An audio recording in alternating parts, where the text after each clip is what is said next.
আসসালামু আলাইকুম। আজ আপনাদের সামনে নিয়ে হাজির হয়েছি খুব মজাদার একটি মাছের রেসিপি। আজ আমি আপনাদের তৈরি করে দেখাবো বোয়াল মাছের রেসিপি। যেসব ভাইয়া এবং আপুরা মাছ লাভার তারা কিন্তু এই বোয়াল মাছের রেসিপিটা কিন্তু তাদের কাছে খুবই ভালো লাগবে। অবশ্যই একবার বাসায় ট্রাই করে দেখবেন। আমি এখানে কিন্তু বোয়াল মাছ দিয়ে এই রেসিপিটা করেছি। আপনারা কিন্তু চাইলে যে কোনো মাছ দিয়ে এই একই প্রসেসে এই রেসিপিটা তৈরি করতে পারেন। খেতে অসম্ভব মজা হয়ে থাকে। চলুন কথা না বাড়িয়ে আমরা রান্নার প্রসেসে চলে যাই। দেখুন আমি এখানে 6 পিস বোয়াল মাছের টুকরা নিয়ে নিয়েছি। এখানে আমি লবণ, হলুদ এবং সামান্য একটু লাল মরিচের গুঁড়া দিয়ে মেরিনেট করে রেখেছিলাম 15 মিনিট। এবারে এটাকে আমি একটা প্যানে তেল গরম করে সুন্দর করে ভেজে নিব। আপনারা যেভাবে ভাজতে পছন্দ করেন সেভাবে ভেজে নেবেন। আমি এখানে খুব বেশি ভাজবো না, একটু মিডিয়ামভাবে ভেজে নিব। দেখুন আমার মাছটা কিন্তু উল্টে পাল্টে ভেজে নিয়েছি। এই যে দেখুন আমার মাছটা ঠিক এইভাবে আমি ভেজে নিয়েছি। এবারে আমি এটা সাইডে রেখে বাদবাকি রান্নাটা করব। দেখুন কড়াইতে আমি তেল বসিয়ে দিয়েছি। এখানে সরিষার তেল নিয়েছি, একটা দারচিনি, 2টা এলাচ দিয়ে দিলাম।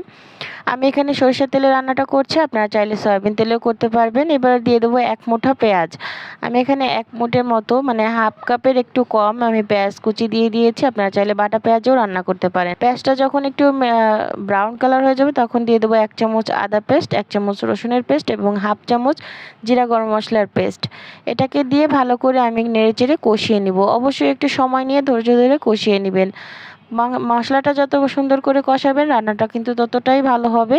এবারে এটাকে যখন একটু কষানো হয়ে যাবে দিয়ে দেবো স্বাদ অনুযায়ী লবণ, দিয়ে দেব হাফ চামচের একটু বেশি হলুদের গুঁড়া, 1 চামচ কিন্তু দিইনি, হাফ চামচের বেশি, 1 চামচ এখানে লাল মরিচের গুঁড়া দিয়ে দিয়েছি এবং 1 চামচ ধনিয়া গুঁড়া দিয়ে দিয়েছি। এবারে এই শুকনো উপকরণগুলোকে ভালো করে কষিয়ে নিতে হবে।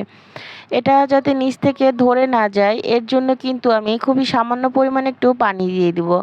পানি দিয়ে আবারও নেড়েচেড়ে অপেক্ষা করব যতক্ষণ না পর্যন্ত এ থেকে তেল ভাসতে শুরু করবে। দেখুন তেলটা কিন্তু ছাড়তে শুরু করে দিয়েছে। এবারে যে মাছটা আমি ভেজে তুলে রেখেছিলাম সেটা এক এক করে দিয়ে দিচ্ছি। এই প্রত্যেকটা মাছ আমি এখানে দিয়ে সঙ্গে সঙ্গে কিন্তু আমি ঢাকনাটা দিয়ে কিছু 1 মিনিটের মতো ঢেকে রাখবো। এতে করে মাছের একটা পাশ কিন্তু সুন্দরভাবে কষানো হয়ে যাবে।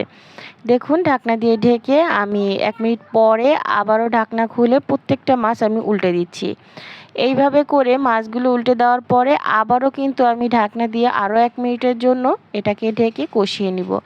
এভাবে যদি আপনারা 2টা পাশই 1 মিনিট করে ঢাকনা দিয়ে কষিয়ে নেন তাহলে কিন্তু মাছটা খেতে খুবই ভালো লাগবে।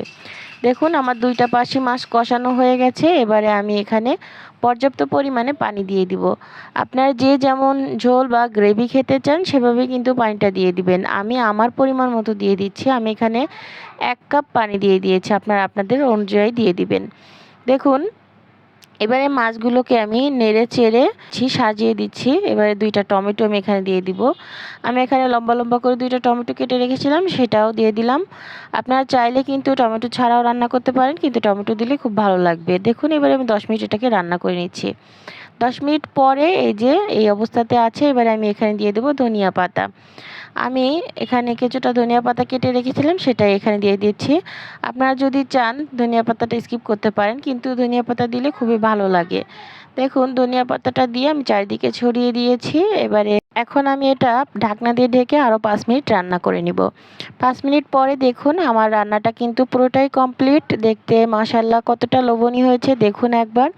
এ পর্যায়ে যে যেমন গ্রেভি খাবেন সেভাবেই কিন্তু আপনারা এখানে গ্রেভিটা রাখবেন। আমি এর থেকে গ্রেভি কমাবো না, আমি এভাবেই রাখবো।